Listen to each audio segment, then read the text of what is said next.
버림받은 후 좌초된 그녀는 성전에서 치유를 찾았습니다. After being disowned then stranded, she found healing from the temple by Maddie Tolk. 수상 경력에 빛나는 작가 앨리슨 홍메릴을 버림받은 것에 압도적인 무게를 느꼈습니다. 그러나 그녀는 또한 하나님의 성약적 사랑이 영혼을 고양시키는 안도감을 알고 있습니다. 가족에게 버림받았다면 어디로 의지할 수 있을까요? 앨리슨 홍메릴 말 그대로 이 질문에 한 번이 아니라 두 번이나 직면했습니다. 21살에 그녀는 아버지로부터 버림받았습니다. 그리고 불과 2년 후 그녀는 첫 남편과 사별하고 언어도 통하지 않는 낯선 나라에서 혼자 힘으로 살아가야 했습니다. 하지만 그 모든 상황 속에서도 주님은 앨리슨을 떠나지 않으셨습니다. 앨리슨은 평생 지상의 아버지의 집에서 환영받지 못했지만 주님의 집에서는 언제나 피난처와 위안을 찾을 수 있다는 것을 배웠습니다.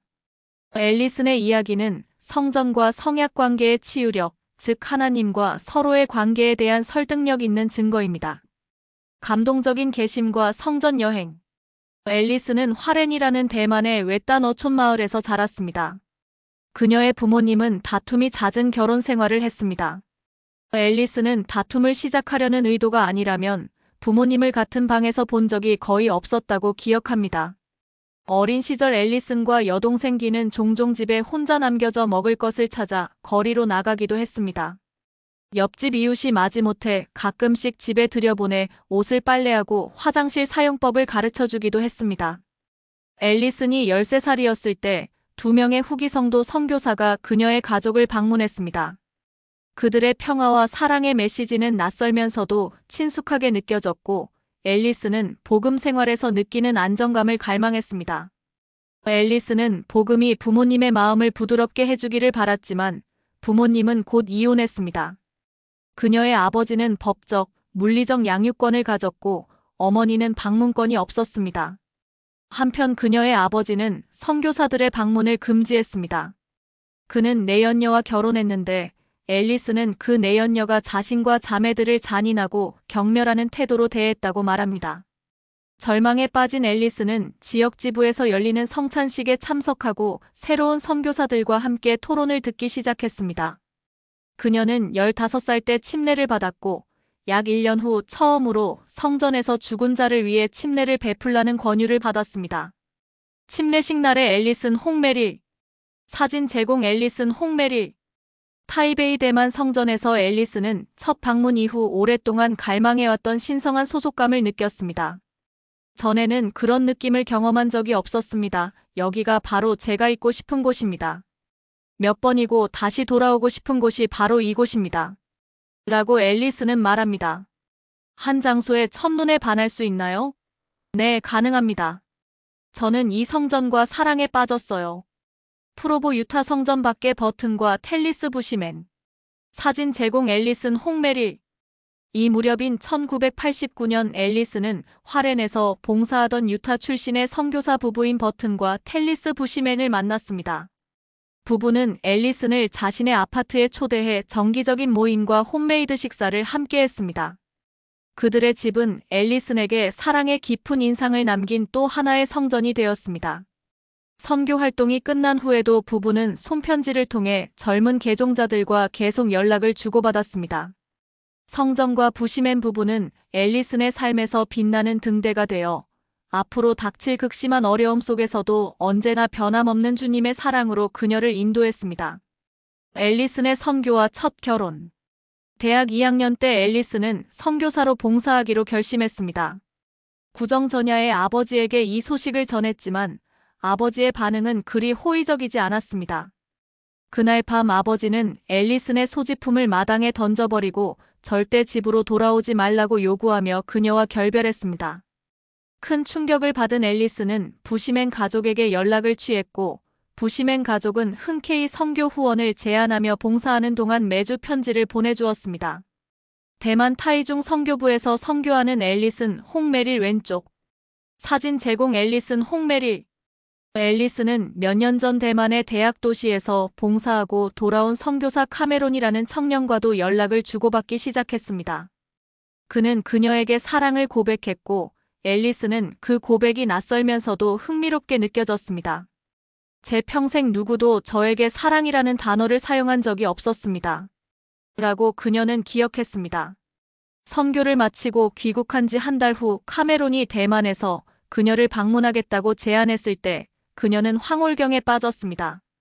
그는 비행기에서 내리자마자 그녀의 손가락에 다이아몬드 반지를 끼워주었고 두 사람은 미국에서 함께 새로운 삶을 계획했습니다.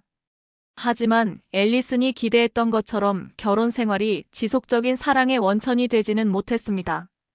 앨리슨은 영어 실력이 부족해 남편이 텍사스에서 통역과 의사소통을 대신해 주어야 했습니다. 앨리슨은 친구를 사귀고 입양된 나라에 적응하는 데 어려움을 겪었고 향수병도 심했습니다. 더 큰 문제는 카메론과 사이가 좋지 않았다는 점입니다. 둘은 끊임없이 싸웠습니다. 앨리슨은 결혼 16개월 후 어느 날 저녁 집에 갔다가 자신이 이 시간 동안 집을 비운 사이 카메론이 모든 공과금을 끊고 아파트 임대 계약을 해지하고 앨리슨이 접근할 수 없는 다른 계좌로 모든 돈을 이체한 후 이혼을 신청한 사실을 알게 되었다고 말합니다. 배신감은 정서적으로 큰 충격을 주었을 뿐만 아니라 앨리슨의 신체적 생존까지 위협했습니다. 앨리슨은 당장 식량과 거처를 구해야 하는 상황에 직면했습니다. 이 기간 동안 앨리슨은 자신의 신앙을 더욱 굳게 붙잡고 변함없이 유지될 단 하나의 관계에 의지했습니다. 예수 그리스도의 무한한 속죄가 없었다면 저는 모든 상처와 죄책감, 수치심을 혼자 짊어지고 감정적인 셰르파가 되었을 것입니다. 라고 앨리슨은 말합니다. 주님과의 성약 관계는 주님의 멍에는 쉽고 주님의 짐은 가볍기 때문에 내가 그분의 멍에를 메는 것을 의미합니다. 그런 종류의 구속력 있는 관계에서는 하나님 편에서 버림받는 일은 없을 것입니다. 성전이 그녀의 북극성이 된 방법. 앨리슨은 이웃과 지역 감독에게 도움을 요청했습니다. 결국 앨리슨은 유타주로 이주하여 부시맨 가족과 함께 지내게 되었습니다. 성전에서 예배를 드리면서 앨리슨은 새로운 삶으로 나아가는 데 도움이 되었습니다. 성전은 세속적인 방해 요소를 차단하고 조용히 경건하게 예배할 수 있는 저의 영성 도서관입니다. 라고 그녀는 설명합니다. 그리고 성전에서는 하나님의 뜻을 연구하고 구하고 응답을 받는 데 집중할 수 있습니다. 궁극적으로 성전은 타락한 이 세상을 뛰어넘는 법을 배우는 곳입니다. 앨리슨은 이러한 신성한 힘과 통찰력을 느끼며 몇 번이고 성전을 다시 찾게 되었습니다. 앨리슨은 이러한 방문이 하나님과의 성약 관계를 유지하고 영적인 인도를 구하는 데 도움이 된다고 말합니다. 이러한 신성한 힘과 통찰력에 대한 느낌은 앨리슨을 몇 번이고 성전을 다시 찾게 만들었습니다. 앨리슨은 이러한 방문이 하나님과의 성약 관계를 유지하고 영적인 인도를 구하는 데 도움이 된다고 말합니다. 영적으로 우리는 사랑과 평화를 추구하도록, 다시 말해 그분을 찾도록 연결되어 있습니다. 라고 그녀는 설명합니다. 성전에서 봉사하고 집에 돌아올 때마다 저는 주님의 능력으로 무장하여 더 잘할 수 있고 더 나아지는 것을 느낍니다. 제가 올바른 방향으로 나아가고 있다는 확신이 더 커집니다. 그래서 앨리슨은 하나님의 사랑을 북극성으로 삼아 유타에서 새로운 인생의 길을 개척했습니다. 앨리슨에게 부시맨 부부의 집은 또 다른 성전과도 같았지만 시간이 지나면서 그녀는 다른 청년들과 더 가까워지기 위해 성지를 떠나게 되었습니다. 앨리슨은 유타주 프로보에 있는 브리검 영 대학교로 전학했는데 그곳에서 그녀는 삶을 변화시키는 교육을 받았을 뿐만 아니라 성약 관계의 힘에 대해 더 많이 배웠습니다. 항상 원했던 소속감 찾기. 학생 시절 앨리슨은 선교사 훈련센터에서 중국어를 가르치던 중 일본어를 가르치던 드레이크 메릴을 만났습니다. 드레이크와 앨리슨은 데이트를 시작했고 결국 대만을 방문했을 때 약혼했습니다. 앨리슨의 아버지는 그녀와의 관계를 원치 않았기 때문에 앨리슨은 드레이크를 외할아버지인 아공에게 소개해 주었습니다. 앨리슨과 드레이크 메릴 이 결혼식 날 유타 조던강 성전 앞에서 사진 제공 앨리슨 홍 메릴. 이 만남은 앨리슨에게 가족의 의미를 확장시켜 주었습니다. 그녀는 회고록에서 이렇게 회상합니다. 그때 드레이크와 결혼하기로 한 제 선택이 두 사람을 한 가족으로 만드는 힘이 있다는 것을 깨달았습니다. 결국 인류 전체는 하나의 거대한 가족입니다. 인종은 중요하지 않아요. 국적은 중요하지 않습니다.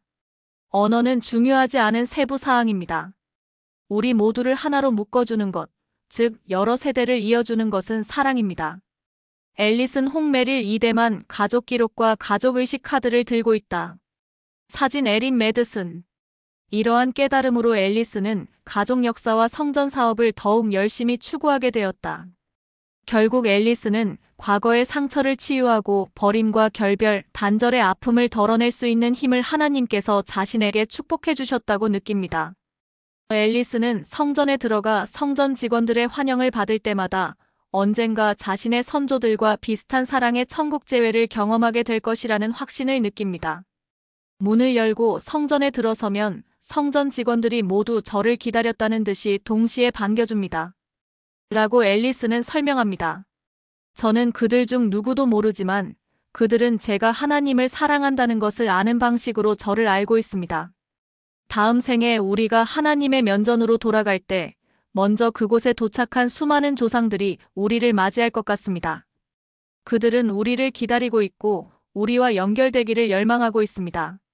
그리고 그들은 마치 우리를 영원 전부터 알고 있었던 것처럼 우리를 맞이할 것입니다. 지금 당장은 보이지 않을 뿐이지요. 앨리슨이 기억되고 싶은 것. 커뮤니티는 앨리슨의 영적 여정에 매우 중요한 역할을 해왔으며 그녀는 주님께서 자신의 삶에 가져다 주신 많은 사랑스러운 사람들에게 감사하고 있습니다. 앨리슨은 남편의 가족과의 유대감 외에도 부시맨 가족을 다시 태어난 가족이라고 생각합니다. 부시맨의 모든 아이들은 앨리슨을 여동생이라고 부르며 부시맨의 부모님은 돌아가셨지만 여전히 연락을 주고받으며 지냅니다. 부시맨 부부의 이타적인 봉사와 모범은 앨리슨이 가족 내 트라우마의 고리를 끊는 데 영감을 주었습니다. 앨리슨은 현재 수상 경력에 빛나는 베스트셀러 작가이지만 결국 그녀가 기억하고 싶은 것은 그런 업적이 아닙니다. 제가 죽으면 사람들이 기억하기를 바라는 것은 제가 하나님을 사랑하고 가족을 사랑한다는 것뿐입니다. 라고 그녀는 말합니다. 저는 제 추도사를 그렇게 하기로 결정했습니다. 그리고 그것은 제 자신과의 약속, 즉 다짐이 됩니다. 앨리스는 하나님과 약속을 맺으면서 어렸을 때 늘 갈망하던 사랑과 소속감을 찾았습니다. 앨리스는 성약이 그리스도 안에서 새롭고 즐거운 삶에 이르는 열쇠라고 믿습니다. 저는 하나님이 협상에서 유리한 고지를 점하고 있는 것처럼 느껴집니다. 제가 해야 할 일은 계명과 성약을 지키기만 하면 됩니다. 그분은 제게 모든 것을 주셨고 앞으로도 더 많은 것을, 심지어 그분이 가진 모든 것을 제게 주실 것입니다. 우리를 향한 그분의 사랑은 진정 영원합니다. 영원합니다. 참고 버튼과 텔리스 부시맨, 앨리슨 홍메릴을 제외하고 이 글에 언급된 모든 개인의 이름과 신상 정보는 개인정보 보호를 위해 변경되었습니다.